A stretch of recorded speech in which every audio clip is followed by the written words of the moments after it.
Good evening, visitors. Welcome to the Australian War Memorial's last post ceremony. My name is Sandy Smith, and joining us today from the Royal Australian Navy is Midshipman Ella Samara Shepherd. We warmly welcome the family of Lieutenant Walter John Scott, whose story will be told shortly. As always, we welcome the veterans who have served, those that are still serving, and the families that love and support them. The live stream of this ceremony is made possible by the Returned and Services League of Australia and the RSL and Services Clubs Association. We welcome members who are watching the broadcast of this ceremony across Australia. During this evening's ceremony, wreaths will be laid at the base of the Pool of Reflection by family and visitors to the memorial. If you are able, I now invite you to please stand and join in singing the national anthem.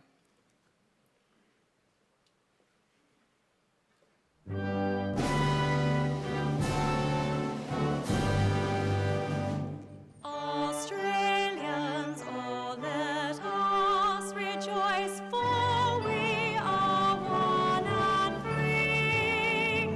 We've golden soil and wealth for toil, our home is got by sea. Our land abounds in nature's gifts of beauty, rich and rare.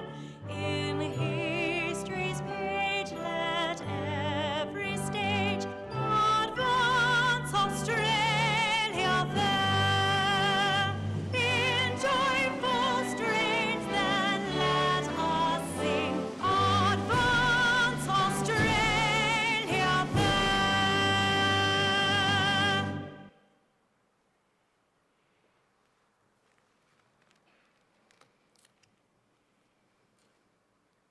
The Australian War Memorial was the vision of Charles Bean, Australia's First World War official historian.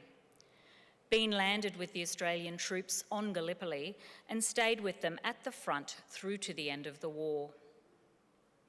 The idea of this national memorial and museum came to him at Pozières, France, in the depths of the bloody fighting of 1916. Bean's idea was that this would be a place where families and friends could mourn loved ones buried in faraway places. It would also be a place that could help all Australians understand what these men and women had endured and what they had done for us. Bean's vision, to which we remain true, is best expressed as inscribed in the entrance to the memorial's galleries. Here is their spirit in the heart of the land they loved, and here we guard the record which they themselves made. Tonight we'll read the story behind just one of those on the Roll of Honour, which lists the names of more than 103,000 men and women who have given their lives for us in war and on operations for more than a century. But first, we present a lament, Flowers of the Forest. Wreaths or floral tributes will now be laid at the base of the Pool of Reflection.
Today, we remember and pay tribute to Lieutenant Walter John Scott.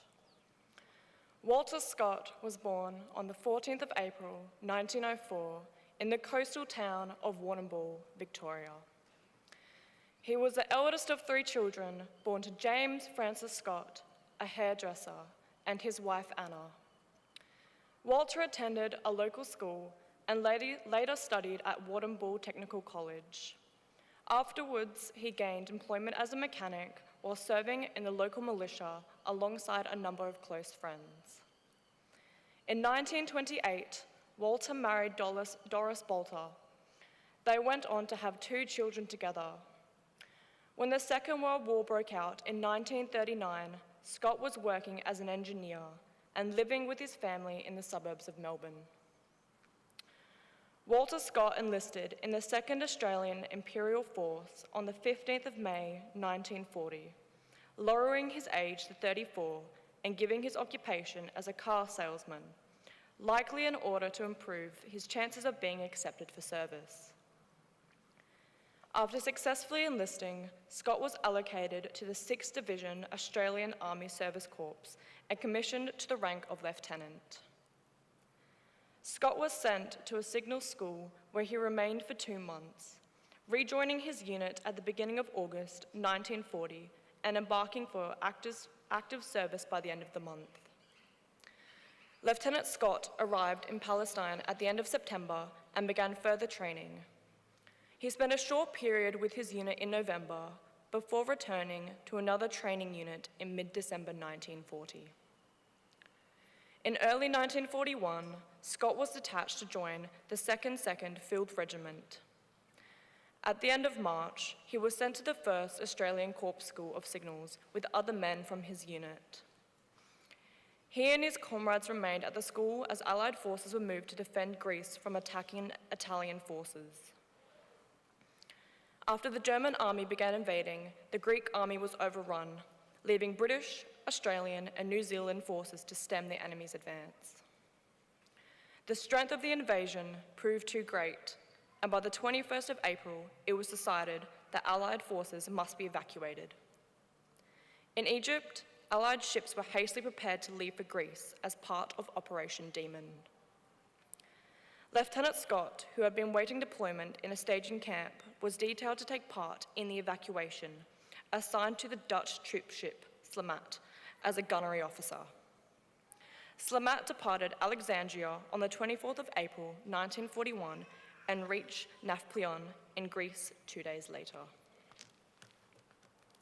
Troops were quickly ferried across the Slamat and other vessels, taking on board thousands of troops throughout the night. Just after 4 p.m. the next morning, the convoy headed for Crete.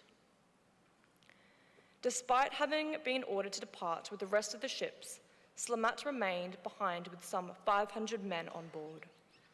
Without the cover of darkness, Slamat sailed around dawn, leaving so late that it was within easy range of enemy aircraft. As Slamat headed south in the Argolic Gulf, it was attacked by several German Junkers dive bombers, which damaged the ship and set it alight. A witness to the attack wrote, "The whole weight of the attack was directed against the Slamat, and she was eventually hit just forward of the bridge where most of the anti-aircraft guns were operating. The fight had not gone on long, and she quickly sank." 2 nearby ships, Diamond and Rheineck, closed in to provide aid, picking up several hundred survivors from Slamat before setting course for Suda Bay in Crete.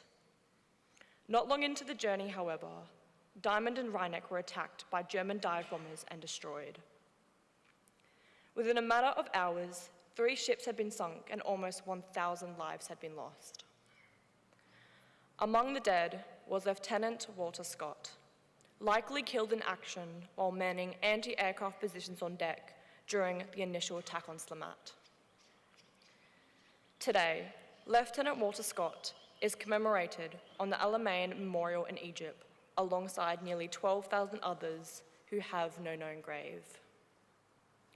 He was 37 years old.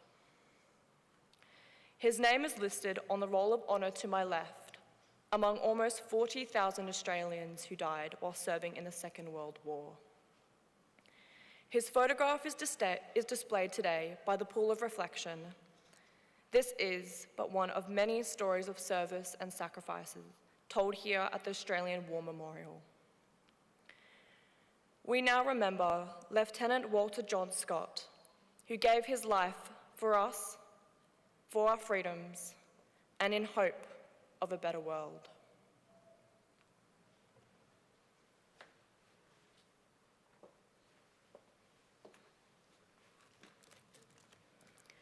Please stand for the reading of the ode and the sounding of the last post.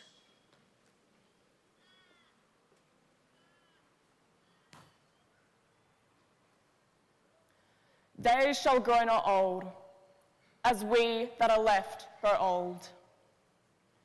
Age will not weary them, nor the years condemn. At the going down of the sun, and in the morning, we will remember them.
Lest we forget.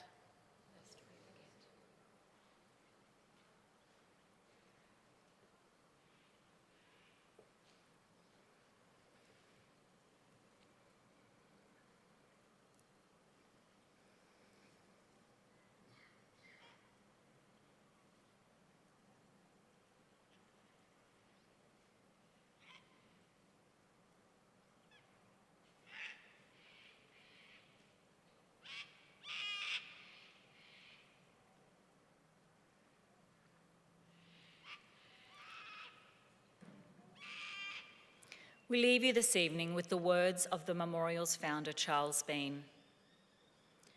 Many a man lying out there at Pozières or in the low scrub at Gallipoli, with his poor, tired senses barely working through the fever of his brain, has thought in his last moments, well, it's over.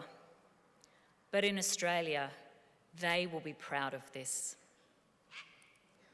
Ladies and gentlemen, girls and boys, that concludes the last post ceremony.